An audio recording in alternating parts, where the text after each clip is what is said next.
Bună ziua. Hello. Bună ziua, bună ziua. Hello. Hello, good afternoon. Good afternoon.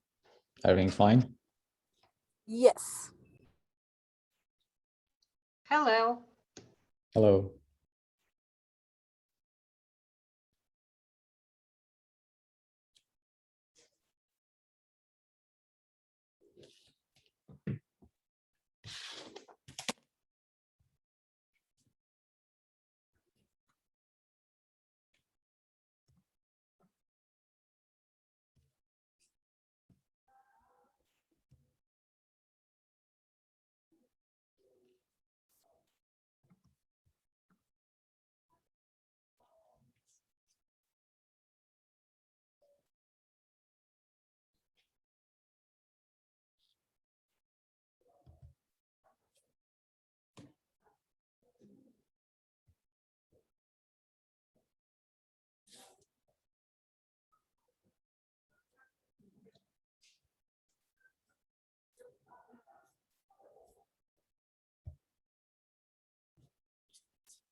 Okay.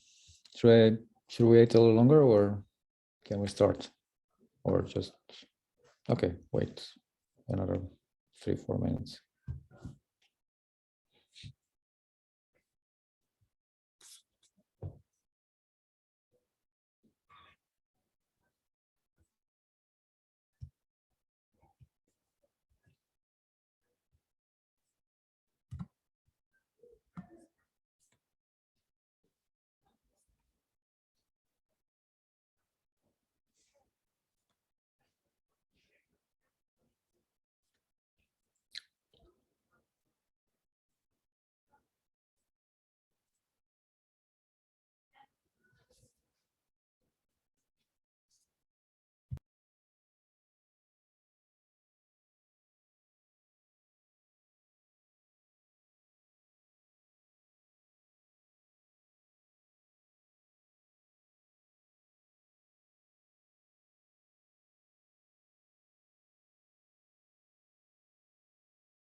Okay, so the today topic is about composition and compositional rules on the landscape versus portrait. And on the video I've made it for this topic, I try to explain why sometimes we need to frame on the landscape proportion and not in a portrait version, vertical instead of horizontal ratio. So beside this, let's say, perspective on what we shoot or photograph, vertical versus horizontal, we need to talk about the aspect ratio, because in the photo world, it's easy to choose whatever aspect ratio we need to choose, from square to different ratios, 1 to 240 or even wider.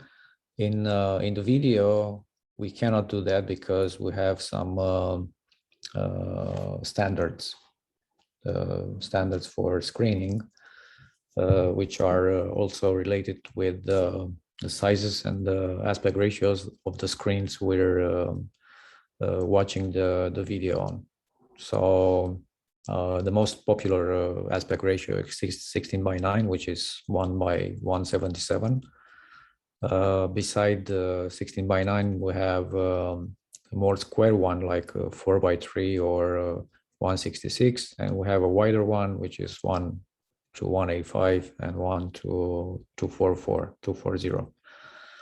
Talking about composition and why do we compose in a certain thing, the objects and the actions we're seeing there.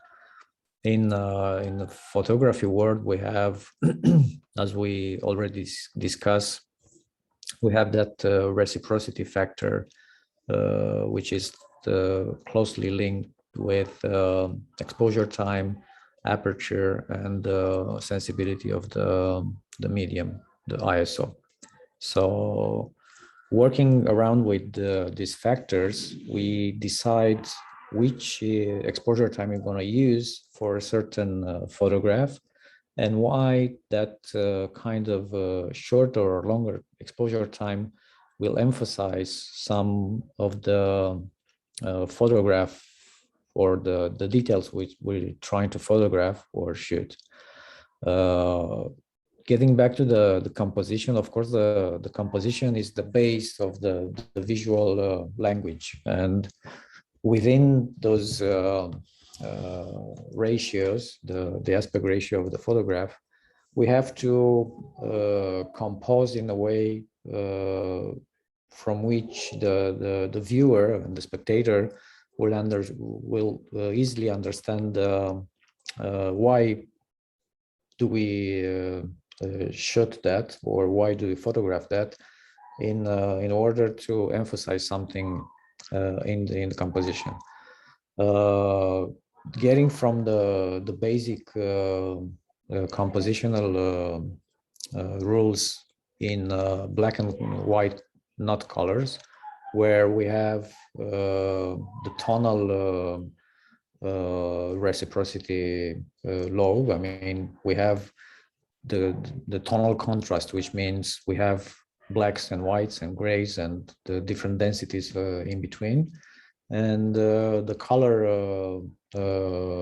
photograph or shooting video, where we have a different approach on how the colors will interact and interfere with the details we want to emphasize through the contrast, or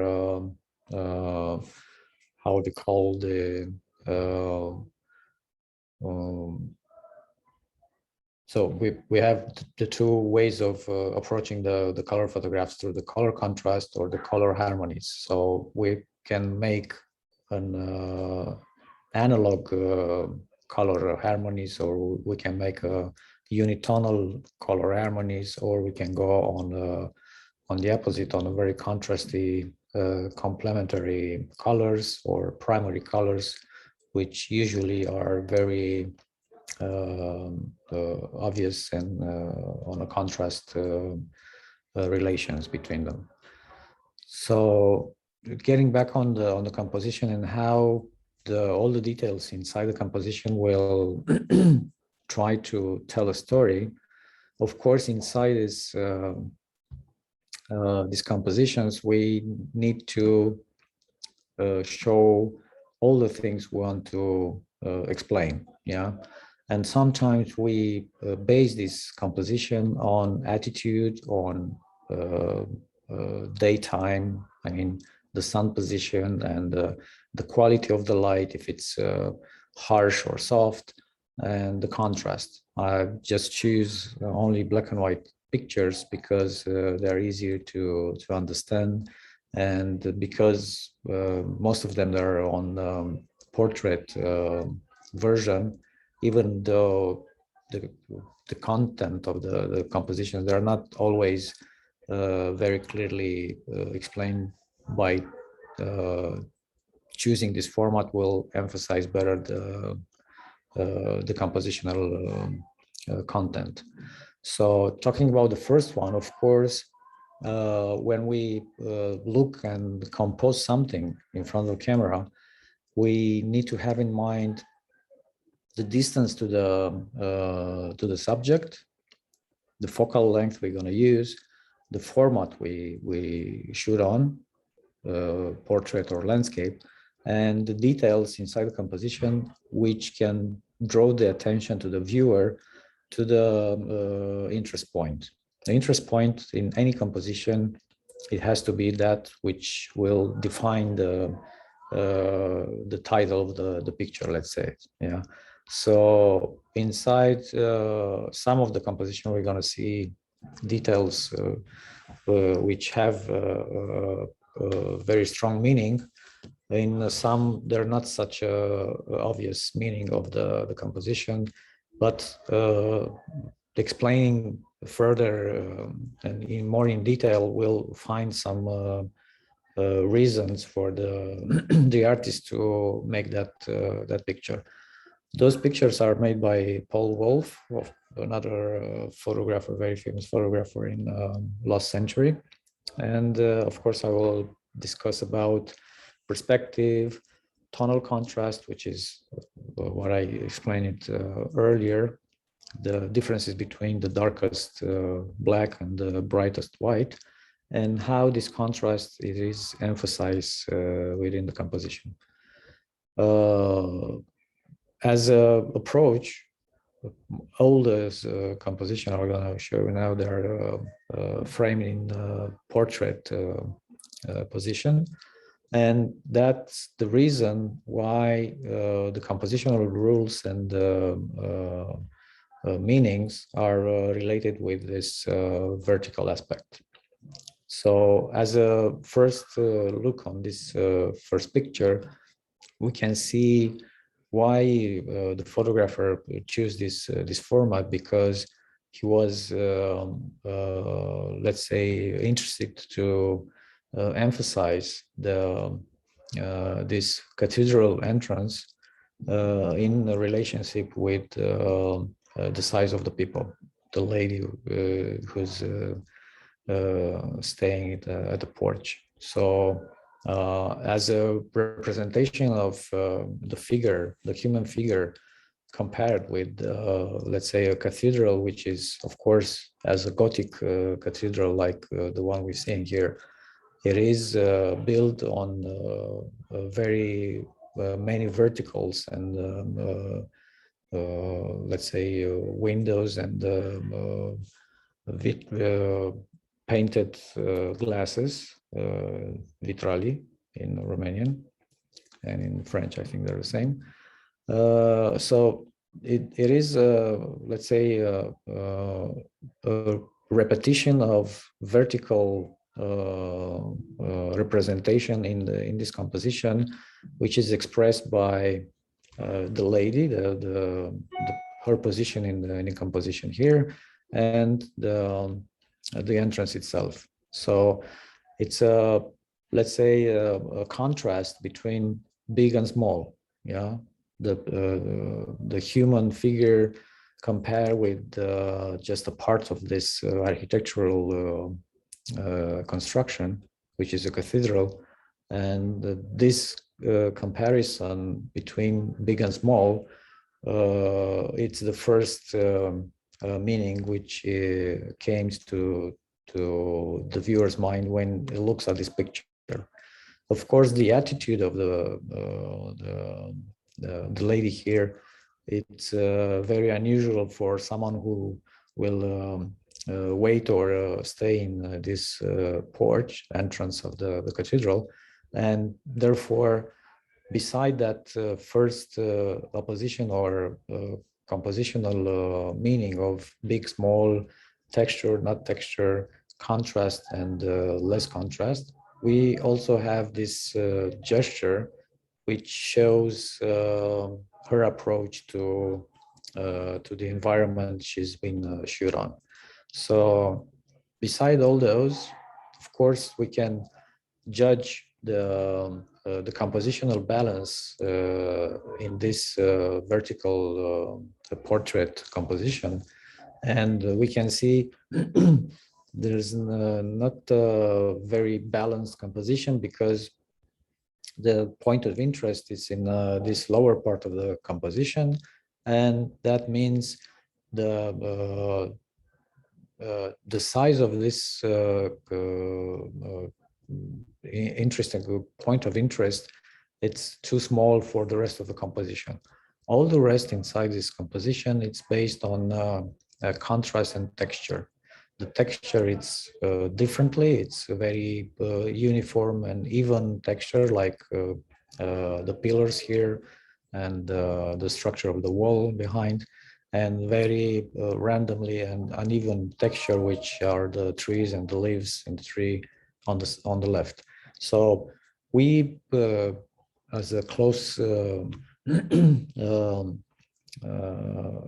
very close attention and very close judging this composition, we have a very obvious contrast between size, big and small, texture, different texture, random texture like leaves, and very structure, the texture like the pillars and the construction of the whole things here, the whatever the stone, whatever it's called, whatever, the statues and so on and so forth. And then the light on the time of the day, when the photographer took the picture. So we have a backlight, and that emphasizes the differences between the character itself and the background. So we have this, let's say, backlit situation on the character, and that it's putting her on very obvious position regarding and in comparison with the background. Talking about the texture and the different relation between subject and the background, here it's more obvious about how the photographer choose this moment to take the picture, and it's obvious why he took it.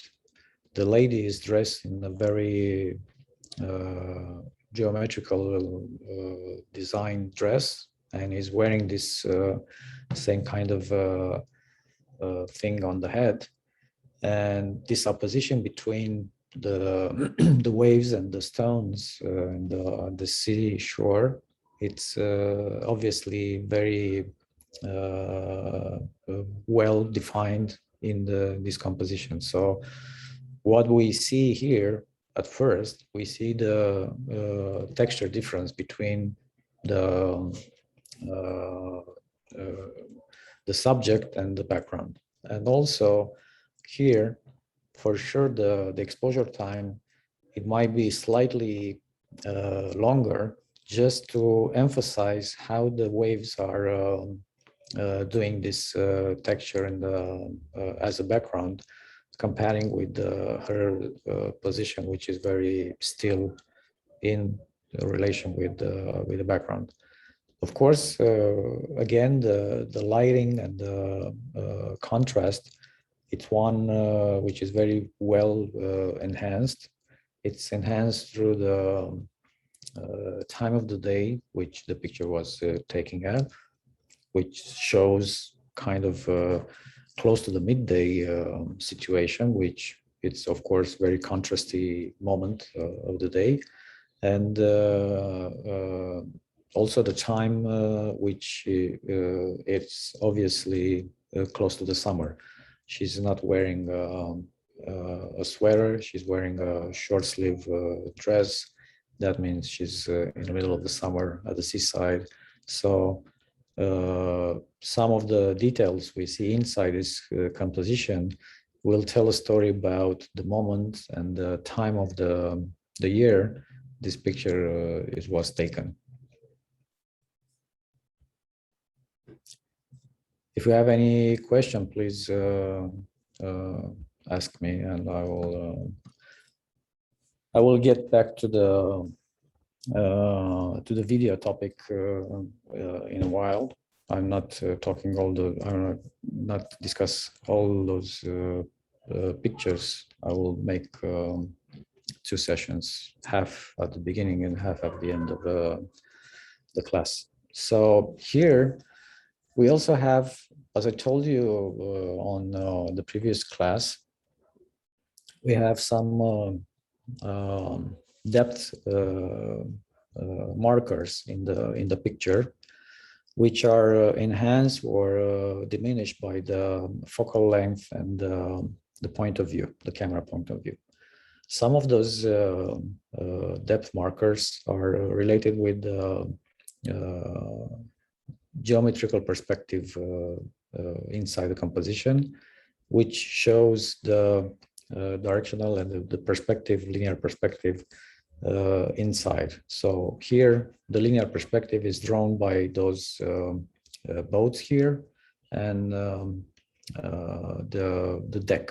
So the deck, it's making this linear perspective getting to the depth as a very diagonal perspective. Yeah, this diagonal perspective, it's confined and it's contradicted by this horizontal here by the boat and the waves is it's doing it in the lake, and the background, the whole background. So the background is very in a way very slow curve horizontal lines, and those 3 points of perspective, foreground, midground, and the background, are building the visual perspective in the composition. So talking about how the linear perspective, it's also combined with the aerial perspective, which is the fog in the background and the clouds in the sky.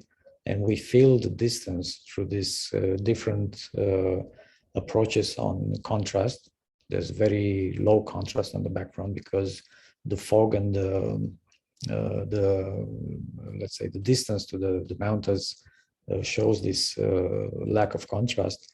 There is a different contrast on the mid ground, and it's a very high contrast in the foreground, because as closest to the point of view we are with the elements of composition, the contrast is higher. Yeah, and as well, the time of the day when the photographer was taking this photograph, it's of course close to the midday, judging the short shadow which are present in this composition. Getting further in, we feel and we see how the very shallow depth of field and a little longer exposure time will explain what's in this composition and what's important to emphasize in the composition. We feel this very narrow depth of field because the face of the character, the guy who's lighting a cigarette, is not very well defined. It's not very sharp. The focus is on his cheek here and on the hat. It's not on his face contour on the nose and the lips and the cigarette. And also the difference between shorter or longer exposure time, it is emphasized here by how we feel the smoke is blowing off the cigarette. So it's also a texture which is very not well defined, is not in focus first, and secondly, we can feel the lack of the definition because of the shutter speed is longer, and the smoke itself, it's blowing during this longer exposure time, and it's seen like it's very wavy, not very well defined. Now talking about the content of the video we posted for this topic, composition in portrait and landscape. I will get back to the content, showing how even the portrait, it's influenced by the proximity of the camera. So because the portrait, it's something we want to show in a very pleasant environment, we see, and definitely we can see and feel the differences between taking the same picture closer with a wider lens and do a little further away. Of course, you will feel the difference between those because it looks like the second picture, the guy looks bigger. Why is that? Because if you look at the frame here, where I'm pointing here up, we see a little shadow, and here at the chin, we can see the hair of the as a compositional lines, they're identical. Yeah, the front of the composition, this shadow here and this line here. Yeah.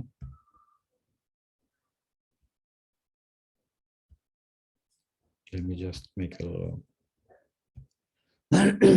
but if you look at the rest of the details inside the picture, which are further away, first, the field of view is different.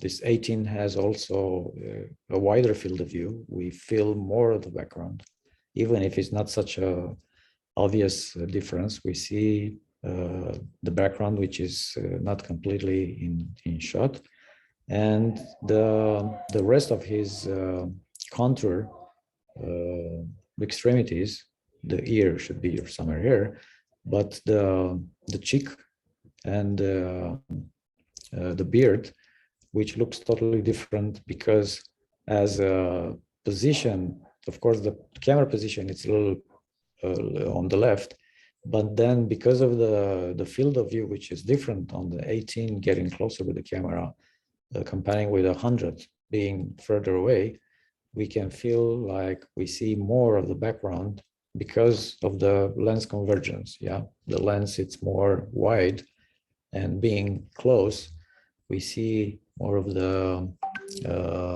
sizes being closed or in relation with the face. Also, another feature which it's nice and interesting to be pointed here, it's about the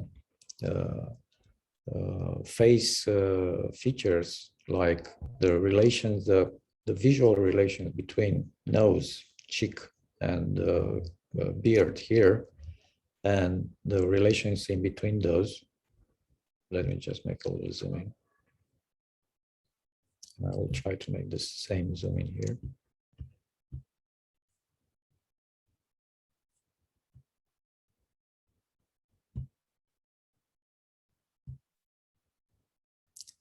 On this 18, the nose looks bigger. That's the first feeling. And the relation between the nose, the eye, and the beard, it's also looking different because this small distance, which we didn't expect to be differently showed in the picture, it is different showed in the picture because being that close, these different differences, which is in centimeters, shows very obvious in the picture in 18 versus 100. So the feeling of compressing the space, it's also a matter of how we use longer lenses as a focal length for a portrait instead of having a wide lens and seeing all the details of the face showed in a way which are not very pleasant for the model, even if it's a lady or a guy. Of course, these little details will not be very pleasant for some ladies or guys to be shown in these compositions. Okay, so of course the reason to make this different framing compositions are defined by the content, and I will show you here some differences between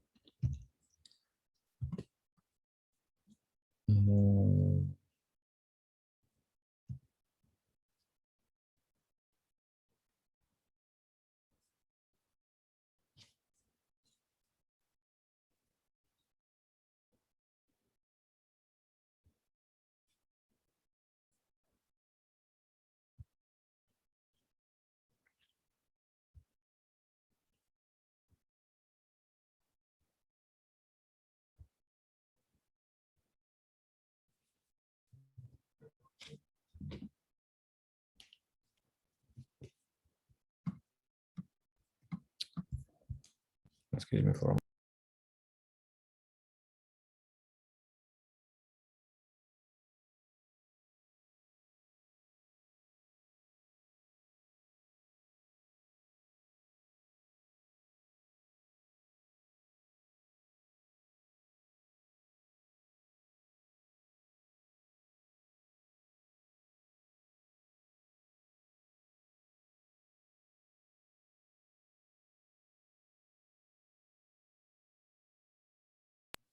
Okay, talking about the composition. We have two compositions here, which are totally different because there are one, it's a landscape. I mean, it's and the other one, it's and it's an ad make for, I don't know what kind of product, but it's an ad for I think clothing or something else. Anyway, so this picture here, it looks like it's an environment, or it looks like it's a toy. So, but it's a real landscape shot with a tilt and shift lens, which changed this structure of the picture as wait a second, sorry.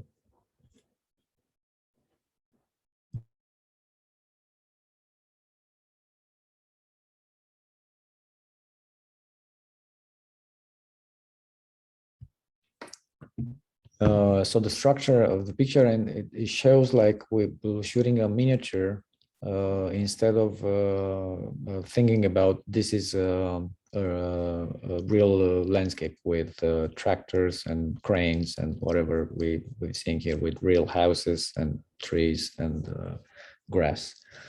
And that feeling it's given by this different lens, which is called tilt and shift, which changes the focal plane of the composition by moving the frontal lens of the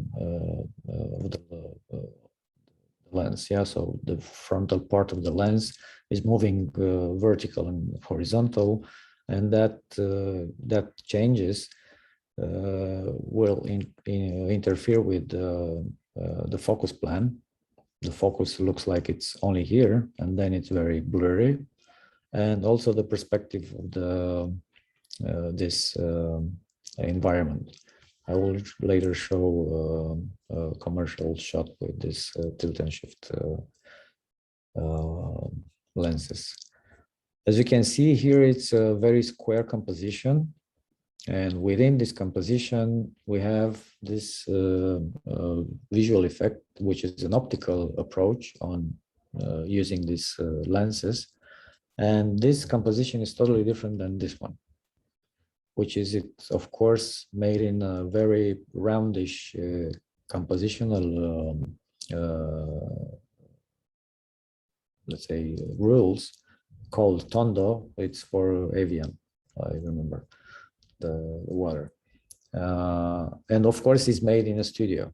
Yeah, so all this, I mean, those two kind of compositional approaches are totally different when we look at it and we see how the elements within the composition are influenced by the frame we shoot on, and how the contrast, color, and the general aspect of the lighting will influence how we feel the color contrast and the environment we make those pictures on. I said about showing a commercial shot with this tilt and shift.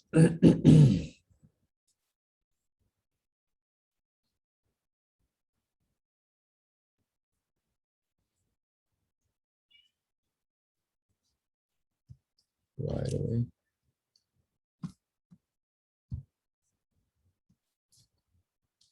The perspective, which I is very important when shooting real stuff. It is, of course, depending on how we interpret this perspective, and this is, of course, very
right away. Sorry about it.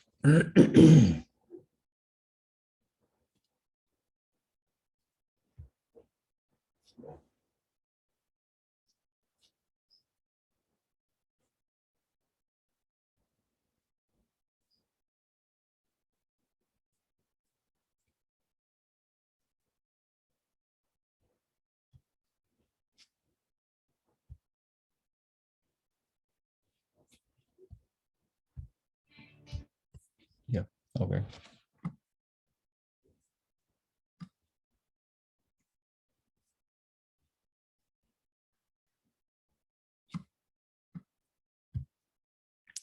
So it is kind of the same lens used for commercial, and this commercial is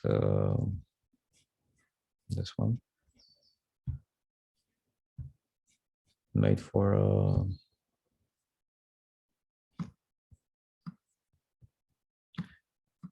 Romanian company, doesn't matter the name.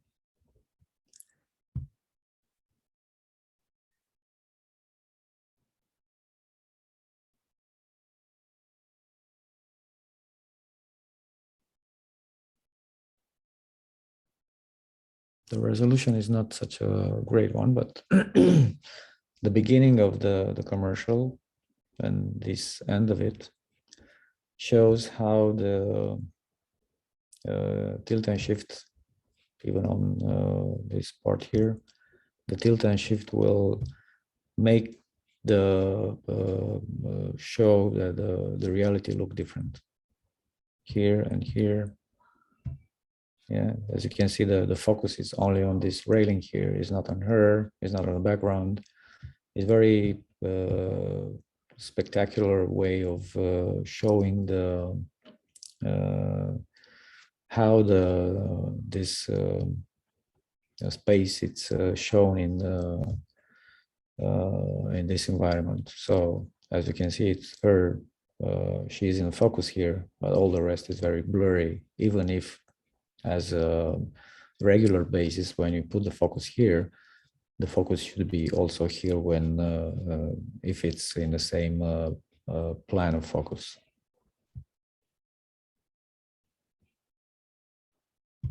Anyway, so that's just a let's say kind of approach when we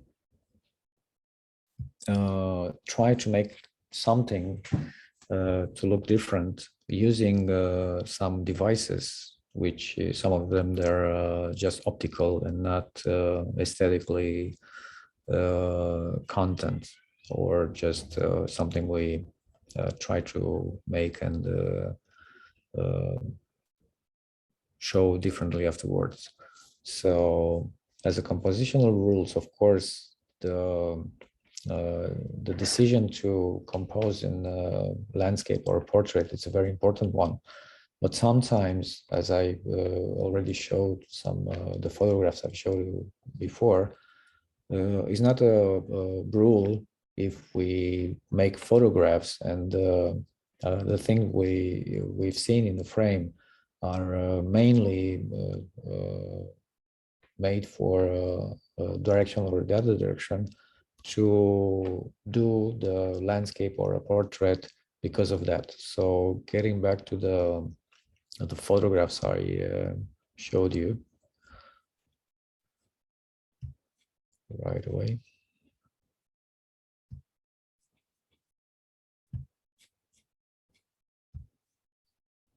I'll go again to this set of photographs here, and we can see sometimes we can imagine this picture being made also in a different format. So we can also think about what if the photographer will think about doing this portrait, emphasize more the portrait itself and the light effect on the face of the girl.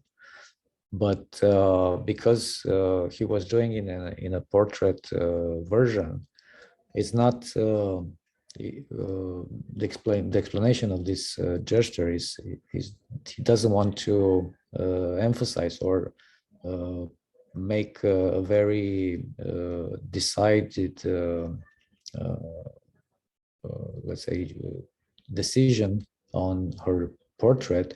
It's about the environment she's combing her hair on. So she's close to this lamp, and we see her gesture of combing the hair, and the light is doing this very nice, interesting effect on her hair and her face, cheek, whatever, nose, lips, and so on. And the contrast between all these different parts of the composition, foreground, mid, back, and background, will tell a story about her position here and why she was doing it in this environment. Getting further on, we can see how the different let's say compositional rules are applied here on different environments.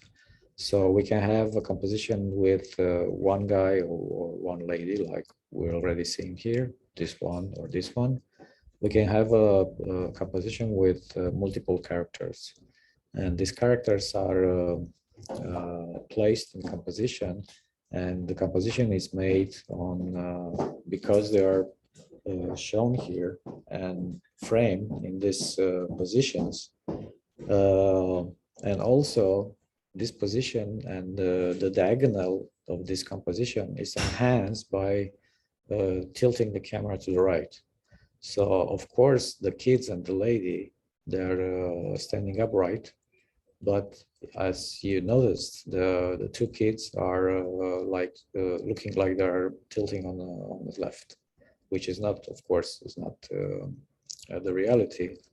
The reality is the photographer tried and succeeded to enhance this main diagonal of the composition by tilting the camera to the right. And that gives the whole feeling and the whole meaning of this composition, which is more interesting, of course, if we look at that and judge it on the relations between the two kids and their mother, I suppose, and the environment they are all been photographed. Again, the contrast, it's also an interesting matter in the composition, because we have the foreground, the characters foreground, and the background. There's no mid-back. There's no something in between the background and the foreground. It's just the characters and the background they are projected on. And the texture and the contrast also is different. If we look at the aerial perspective, we can see it here on the faraway mountains, and how we can judge this contrast and texture in the foreground. So sometimes the meaning of composing on horizontal or vertical landscape or portrait, it's decided by the content, and this content, of course, can be enhanced, like this example here, when we think and decided, I mean, the photographer decided to emphasize this diagonal compositional way by tilting the camera on the opposite part. So, of course, not having any other relations with the horizontals and the horizon line doesn't really bother us on this touching the camera. But there is a very usual approach when either on straight on perspective like this one, so kind of neutral perspective from their height perspective, the photographer decide to change the let's say the approach by tilting the camera left or right, touching it's the term, and therefore is enhancing the some of the main compositional lines, which are very obvious here in this composition, the diagonal and all the things around it. So as a main approach on what it's something which can be or which is the main decision or the reason for the compositional line to decide which it's the content as a diagonal, roundish curve, or straight, vertical, horizontal, and so on and so forth. Sometimes beside the reality and the lines we see in the composition, there are some virtual lines which can also tell a story about the space. And those lines, the virtual lines, are the direction and where the character are looking at. So one of the virtual lines, very important here, it's the virtual line between the small kid here and their mother. Yeah, she's looking down, he's looking up, and this linked direction, viewing direction, it's also a very important line in the composition, besides all the rest. Her body position, her hands, this basket here, and so on and so forth. And also this tilted camera to the right. Okay, I will say to make a break to 2 o'clock and then get back to this topic.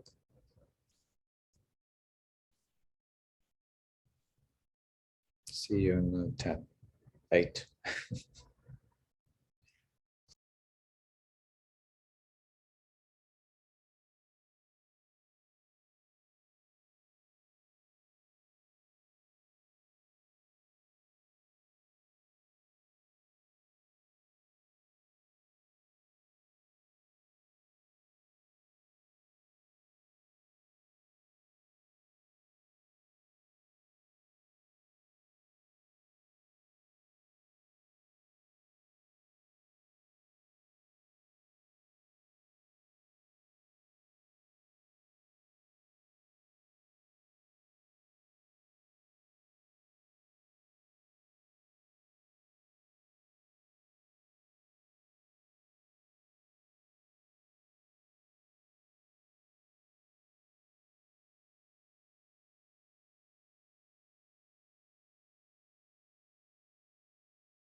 Hello, everyone. Welcome back.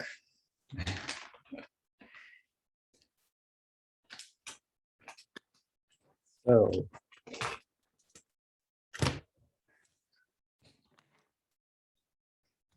when we talk about how to judge a composition and how to choose different lens when we do, let's say, a landscape or a portrait or an action photography, we have to have in mind how close we can be to that subject, either if it's a landscape or an action photographer. And what is the relation between the foreground, midground, and the background? If that can be changed or underlined or enhanced through the proximity from between the camera and the action is being photographed. So if you want to be close to that action, we have to decide to use some wide lenses and get close to the action.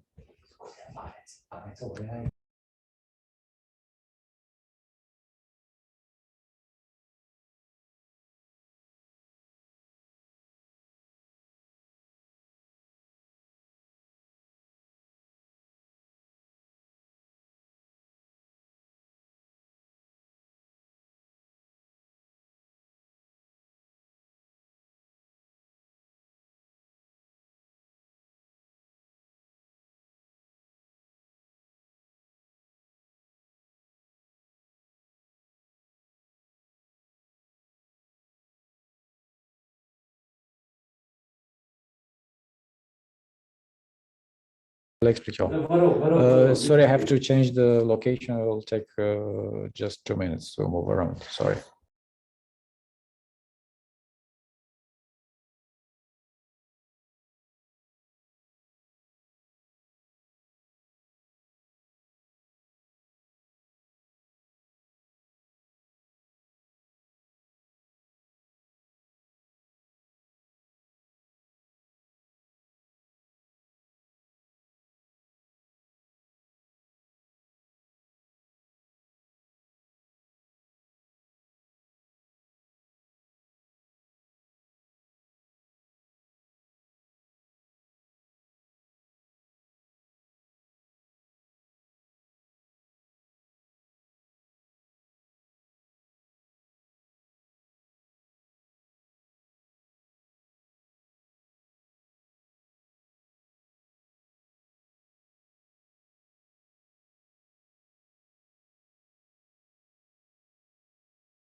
Sorry, I was just disconnect myself from the meeting. I had to change the space. I've been thrown out for that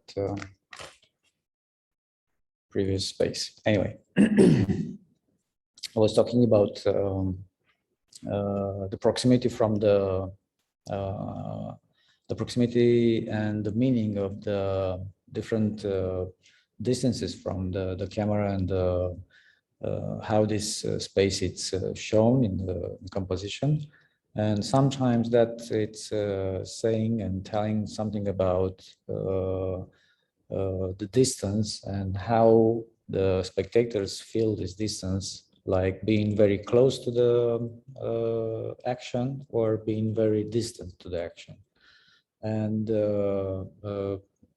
this, let's say, the technical approach of using the proximity of the camera from the subject It's sometimes important because we feel, because we use wider lenses and different perspective like neutral or low angle or high angle compositional approaches, we feel the composition being totally different. I will show you some other picture from Paul Wolf photographs.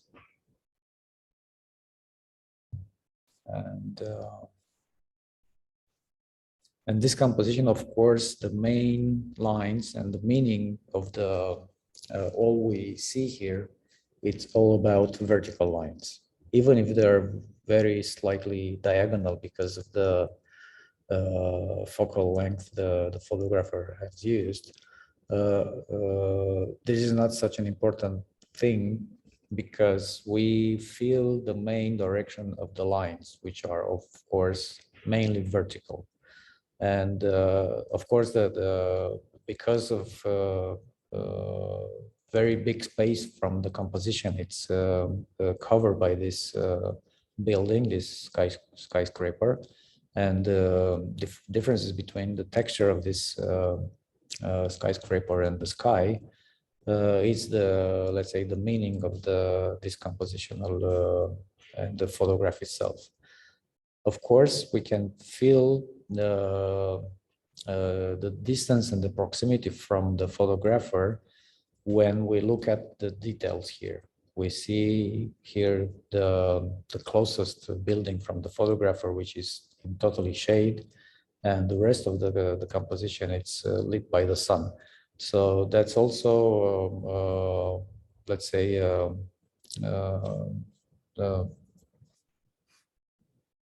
part of the how we make this distance being shown in the photograph, and the viewer is feeling the proximity of some of the compositional elements with our photograph by feeling this, let's say, different lighting situation or different shapes or geometry of the volumes. So this volume here, it's obviously very different than what we see in the background. And this background is actually the main reason for this composition to be made. So this perspective made by overlapping, it's also one of the main depth cues we use in the photograph and in the movie. Something which actually obstructing the perspective, like being closer to the camera and covering some of the background elements, will show this different perspective and different levels of distance within the composition. This one, which is obviously a low angle shooting up on this building, it's totally different than the next one, which is straight on composition. It's of course nighttime photographs, but it's a kind of neutral perspective on, let's say, a corner, which is an, a cinema, an Erkau cinema, and who by the time was screening this Mayfair with John Barrymore and so forth and so on. So the environment, the nighttime of this moment, it's shown by the difference and the contrast between the entrance of the cinema and the people which are gathering here in front of the cinema. So of course, the main reason for this composition to be made is let's say, the architectural meaning of this cinema and the billboards and all this facade, in opposition with what we can see and feel here at the background and the lower part of the composition, which shows the people lining up the queue to getting to the cinema and see the movie. Talking about the lighting contrast and the direction, of course, the lighting has these properties and functionalities which through which we can emphasize the direction of the light, the contrast, the quality, which is the differences between directional and harsh light or hard light and soft light, and of course the intensity and the quality. The quality means the color temperature. I was already told you about it. So here we can see how the subject is emphasized by this lighting effect. So the strongest part and the biggest intensity, light intensity in the composition, it is on this the subject, the main subject of this photograph, of course, is the old guy having a shisha here and being lit by the sunlight.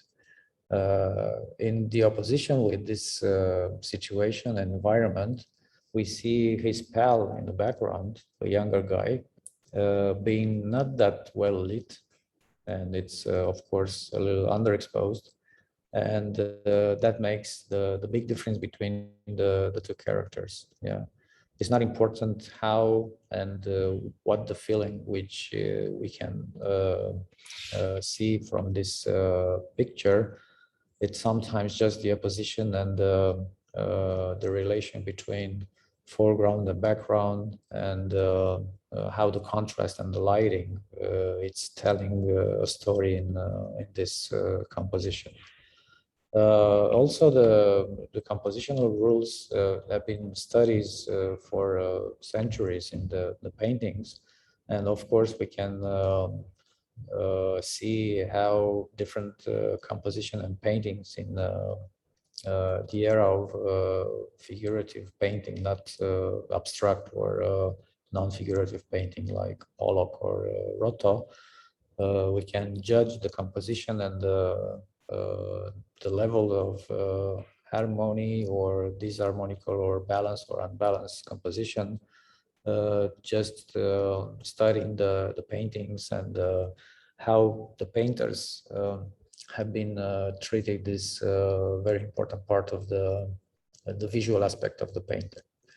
So the composition, of course, is very important, and it's one of the main reasons of how and why that composition was being made.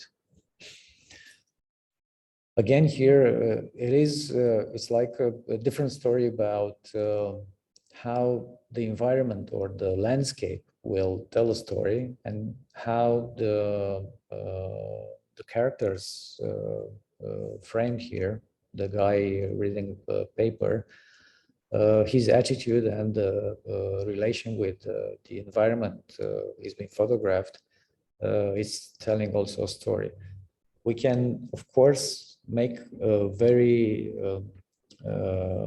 big separation between those two areas. Yeah, we can always do a composition just with the guy reading a paper and walking on the street, and the upper part of the composition, which is telling totally different story about it. Yeah. Also, as I told you, we can reframe it, and the story is totally different. Yeah, as you can see it here, there is an opposition, and there is something inside this composition about contrast and layers. There's a layer of the clothes laundry being put on the wire here on the foreground. There's a different texture of this laundry on the building at the back and here, and of course there's a little laundry here. So it's all about different brightness and contrast between the laundry being put on drying lines and the texture of the building and the contrast around it. And as I told you, we can make a different story on this character here and the relation with all the other ones. The old guy sitting at the table here, the group talking around here, the other ones walking back, and so on and so forth. So, of course, inside one composition, either if it's a photograph or a video composition, we have different meaning if we choose to judge parts of it in relations with what we imagine the story exactly says about it. So here, as an example, of course, we can make a story about the upper part of the composition, which is only about the families which are living in this, I suppose, an Italian city. And the lower part, which tells a different story about the character walking and reading a newspaper in this same environment, yeah, and being photographed as well. As a perspective, of course, we have this very obvious perspective of the street here, and this linear perspective, it's underlined by the light effect. Yeah, the sun, which shows the street, and the shadow of this building making the same thing. Yeah, separating the parts of the composition, because we have regarding the contrast and the brightness, we have three distinct parts of the composition. The right part, which is very dense and dark one, the middle, which is very bright, and the surfaces of the laundry, and the left one and all the rest, which is midtones and dark grays and bright grays and so on and so forth. So there's a story about how we judge and tell a story about the things we compose, and that being, as I explained here, we can just do a composition without any person in it or character, just texture and shapes. And also we can make a full composition of the same thing, including a character. And this character's position and direction and whatever how he feels about it will show this thing on this composition as well. Here it is again some Italian city, I think, maybe Venice. Judging the palazzo here on the right, not sure, but can be. And it's also a whole thing about perspective and texture. And the texture is made by the shadows. The shadows of this fence here projected on this sidewalk, and the shadows of the steps, yeah, and the shadows of the building and the sunlit front of the building. And all the rest, it's all about perspective. Yeah, it's a very centered composition. As I told you, this one, it's a composition with just one vanishing point. The vanishing point is somewhere here. It's on the intersection of the lines, which are intersected here in one vanishing point. And the focal length is not a wide one. It's not a very wide one. It's a normal focal length, because then if we use a different focal length, a wider focal length, of course, those lines here, they're going to be shown differently. The sidewalk will look wider.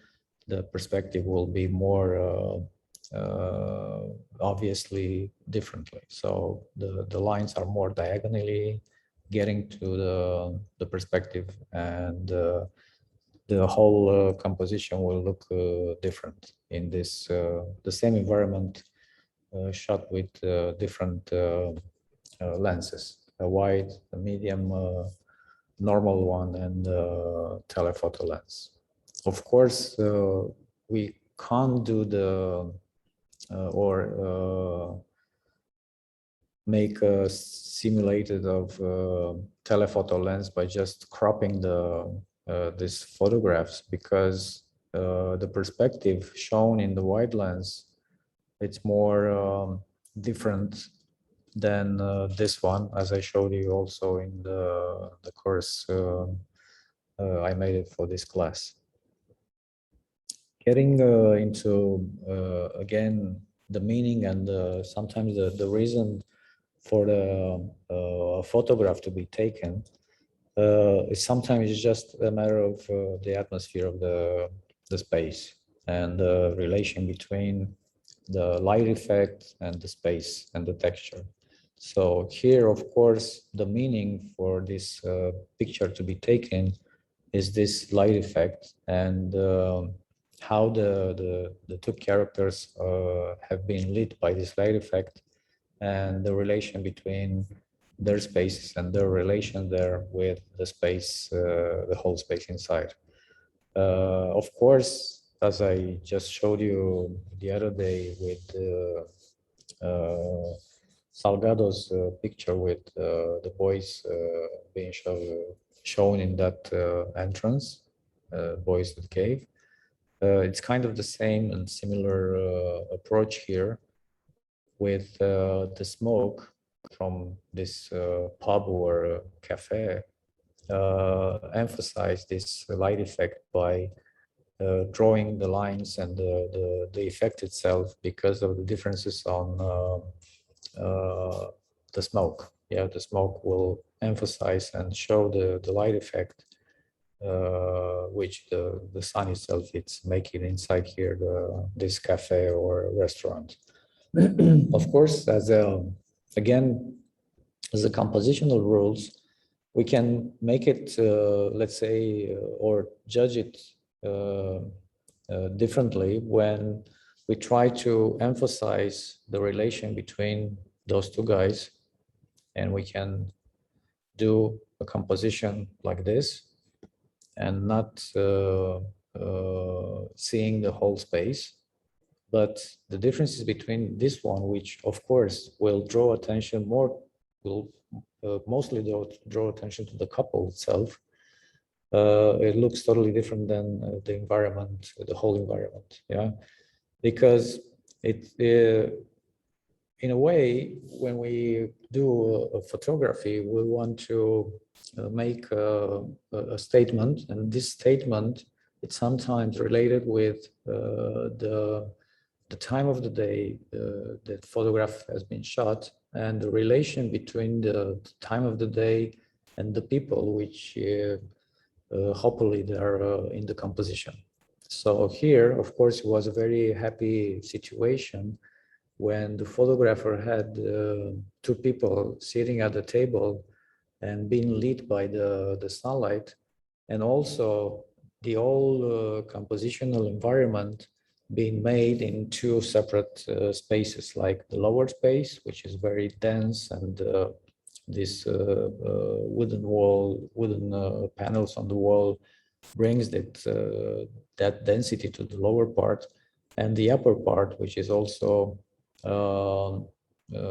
shown in with this kind of hunting trophies, and the window itself and the curtain, and which is in a very different tonal situation than the lower part, which is very contrasty.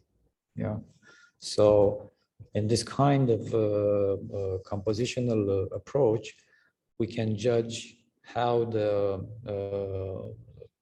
volumes or surfaces or densities are balancing itself in the whole composition. And when we look at this composition with mainly light tonal densities in the upper part and very dense grays and blacks in the lower part, it looks more balanced than in this kind of, sorry, in this kind of situation, which, wait a second.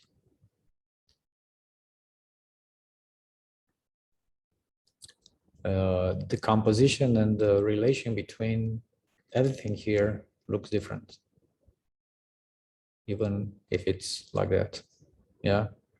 Of course, when we judge the whole composition, we say, okay, the center of interest, of course, they're the people here, because they are the only living creatures in the composition, and of course, our attention is drawn by everything is living in the composition or is moving around, even if it's a living or just an object, a car, airplane, whatever.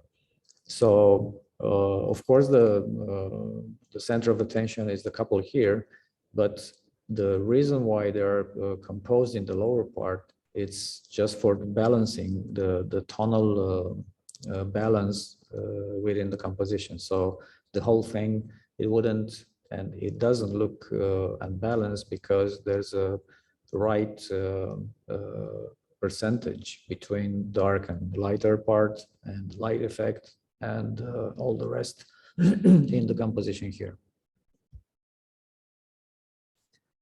Again, here it is something the photographer tried to emphasize more than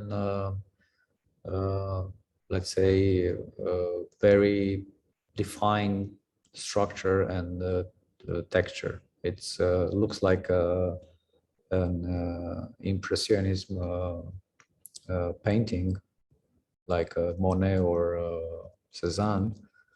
It's of course it's not raining, it's snowing, and this atmosphere effect makes this whole picture looks very, as I said, impressionistic way, because the water here on the street, the car which makes the waves in the water, the guy here crossing the street, and so on and so forth.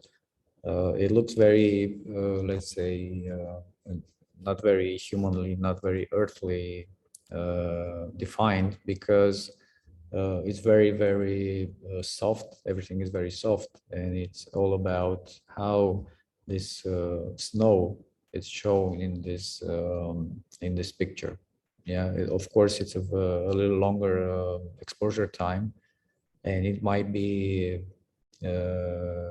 shot not from the tripod, which makes even on the longer exposure time very defined edges and contours here. That shows this kind of very blurry atmosphere and not defined edges and lines around. Comparing with this one, which is also a little longer exposure time, we can look at this character hand and the chains which are moving here. The difference is it's very obvious. Yeah, it is of course a longer exposure time here and not so long exposure time here, because some of the elements in the frame are very well defined, like this chain here, and some of the characters outline, and how the character is projected on the background, which is of course very smoky and low contrast. So again, the photographer tried to make this composition, and the meaning of how he decided to make it, just working with exposure time and the contrast, and how the different layers of the composition are shown at the end. Here is again a different approach on exposure time. Yeah, this is obviously a very short time exposure time, because we see the move, it's freezed. Yeah, we can see the water, like it's making a little hole in the water, and that explains the differences between long exposure time with short exposure time. Yeah, the details are very well defined. Something like water, which is of course running and licking around, it's shown like it's freezed. Yeah, and that shows the differences between long exposure time or short exposure time. Of course, this short exposure time here has been used as an effect to surprise and show this moment of when the picture was taken, when this guy is jumping into the river. Again, the composition it's not very centered, and I think it's a good thing how the photographer choose not to make it a very dead center composition. It is very little off center. If we draw a line, a center line here, we see the character is not dead center. It's just a bit to the right of the composition, and that shows a bit this kind of perspective on the subject. And here, of course, there's another composition, and it's also a vertical one, portrait. And I choose it before because we also can make a landscape composition, which we might tell the same story about the character walking after the sunset. Of course, that's the moment after the sunset when we feel we have a very small contrast, and the differences between the brightest of the sky and the ground, it's not that big like in midday, and we can get all these contrasts and texture around this moment. If we look at the whole composition, of course, it's again working as well, and that was the photographer decision to make it in a portrait format, because this portrait format is being chosen because he decided to show the differences between texture and the texture in the sky, and the silhouette of those two people shown here on the bottom part of the composition. And how those two parts of the composition are balanced, it's of course a matter of taste. We can say, well, it might be a little too much sky in the composition to balance the lower part of the composition, which is very dark. We can try to make an adjustment and see if this kind of reframing works better. But sometimes, and this is one of the cases, the photographer tried to make a very unbalanced composition to say something about the time of the day and how the characters they've been photographed here are feeling in this whole environment, which it looks like it's overwhelming in relation with the characters. So changing the compositional meaning changes also how the characters are seen or feel in this environment. They can be shown like here or like here. That also tells a different story than the composition I showed you before, the original composition, which is a portrait, is not a landscape. Okay. Any questions if you have?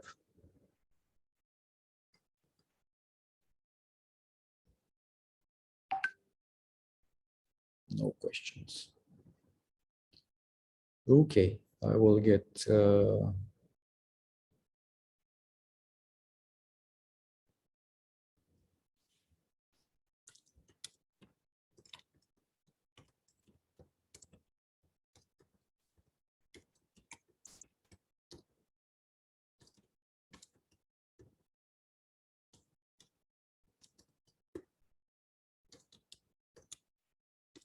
Sorry, I need to.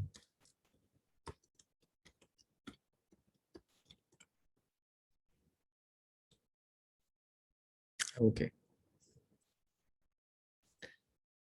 Next. Again, with how we can judge or why we choose to make portrait or landscape. And this approach, of course, it's very dependent on the content, yeah, because the content it's very important when we decide to make a composition, like I said before, landscape or portrait. If you want to make a perspective, a straight on perspective, like neutral or low angle or high angle perspective, or try to make it different, like touching, tilting left or right, to emphasize something which is very obvious in the composition, to emphasize more the elements of the composition and something which is composed there. When we do something like very specific way of different approach on, let's say, the choices and the choices we made when we change the lenses on and the let's say the accessories we're going to use. One of the example is that tilt and shift, which is a very nice device, and it's of course used mainly in photography. It's also used in the movie. I will show you a little part of the beginning of the movie where this, let's say, the whole picture looks very abstract, and it's about a guy who is paralyzed, and it's doesn't have any contact with the world around him, and this feeling it's shown through this tilt and shift lenses, and I will show you the beginning of the movie, and it's the name of the movie. Maybe you're gonna see it or you saw it before. So one of the approaches is to change the reality and the way the space it's rendered by the lenses, and how those lenses are affecting the geometry and the perspective of the space. And I'm talking about wide lenses, tight lenses, very wide lenses, and very long lenses, and also using this kind of special lenses like tilt and shift, which have been drawn first at the beginning for architectural photos. When we shoot a building, which is a big one, we can't really have a very straight on perspective on the building, like in the photographs I showed you, because of course the whole building will look like tilted because of the perspective. And by this changing the perspective and the frontal lens position, this perspective has been adjusted in the final photographs. So next to that moment, the tilt and shift lenses have been then extremely intensively used in photographs, even in portrait photographs. And of course, if you check on the internet, tilt and shift lenses, they're named like tilt and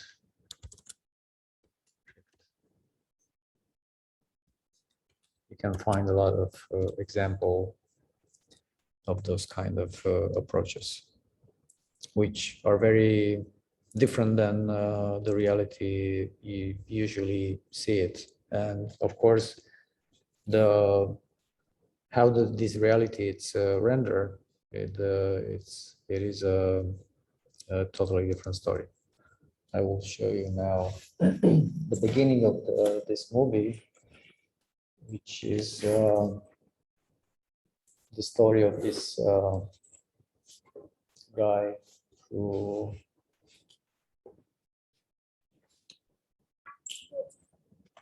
got an accident, and after that he's totally paralyzed. He's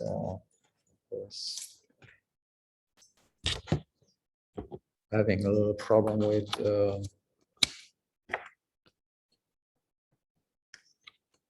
world around him. I will show you just a couple of minutes, don't worry. I'll hope to find it here. Okay.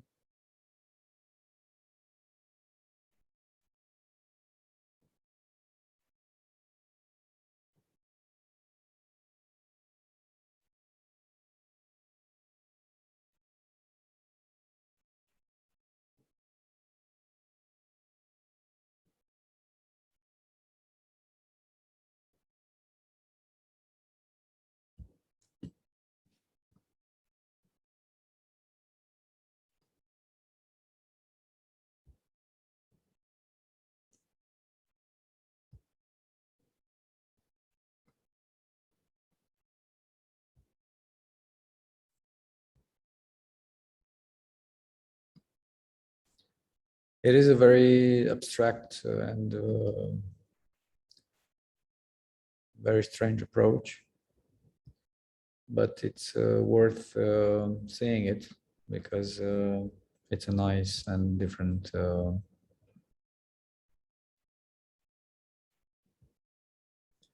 way of judging the environment, and the reality will usually it's very strange. So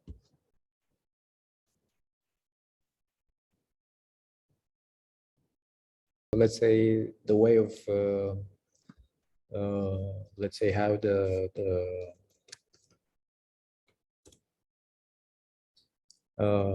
director and the DOP, the director of photography, imagine this space of how one paraplegic guy will see the environment who's is not controlling anymore. Yeah, he's very he's in a very strange situation of not having any control of the environment and not communicate at all with the people around him, and that's the whole story of this movie. And the visual, that's why I've been show you this beginning. The visual is very strong and extremely clear in this direction. It is about communication and how those communication bridges and links are cut. There's no communication between the reality around them and himself, and it's very, very nice showed in this video. Of course, you can find this kind of approaches again on portrait photographs, and these portrait photographs, of course, made with a reason to emphasize or underline some of the compositional parts. And this approach, of course, it's very well, let's say, underlined by this tilt and shift lens, which, by the way, they're not so, the range of those lenses, they're not so big. There are 3 or 4 focal lengths, and the the feeling and the differences between them is very big. As wide as the lens it is, the more obvious those effects are. The focus plane and the perspective you move around and change how the lines and the relation with the capturing plane, the capturing sensor here is, that will make the whole difference is how the perspective is shown in the photographs or on the video, like you just see in that video. Okay, what else? Talking again about the compositional meanings and rules, there is also a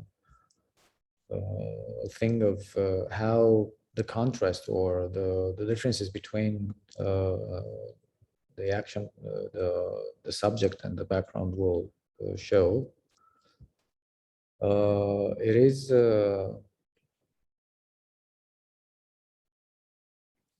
some of the approaches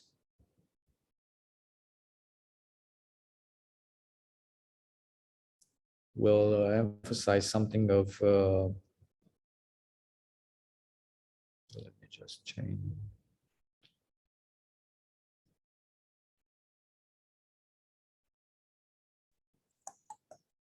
This is too abstract. Sorry.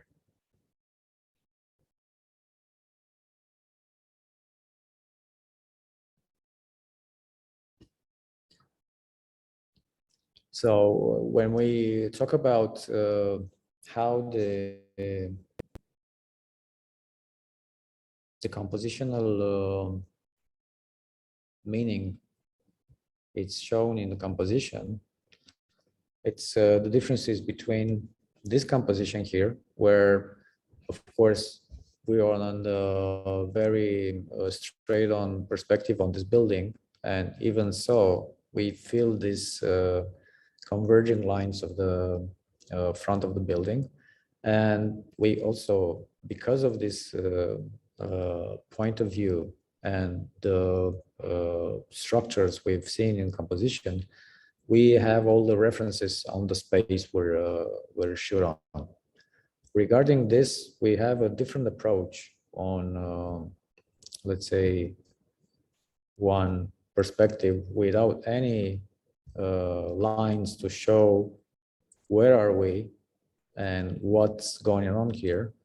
We just see two people, two surfers here on the sea, on the water, and we don't have any other references of the horizon line or how this space it is shown in the photographs. Yeah, so in this photograph we don't have any references of the space, but we imagine somewhere here, we don't know where, there's a horizon line. So obviously, because we see the surfer from above and the other one which is further away from not such a high perspective, we assume this perspective it's one looking down on this environment. So it's taken by a high perspective point of view, looking down to the sea. There's no wave to make any differences in the texture, and there's no references of the horizon line, which usually it's easily seen in this environment. Yeah, we are on the seaside, and we assuming to somehow see the horizon line, but the fog or the other atmosphere features in this time doesn't allow us to see how it's the whole composition or space here, which makes a little confusing for the viewer and the spectator to judge how those things are related to each other, and how we can understand where is how is the point of view of the camera, how wide is the perspective, and where is the horizon line to this composition. Well, I think that will be for today. We'll see each other on Monday, and till then, I wish you a pleasant weekend and rest and have a nice free time over the weekend. Thank you. Okay, bye. See you on Monday.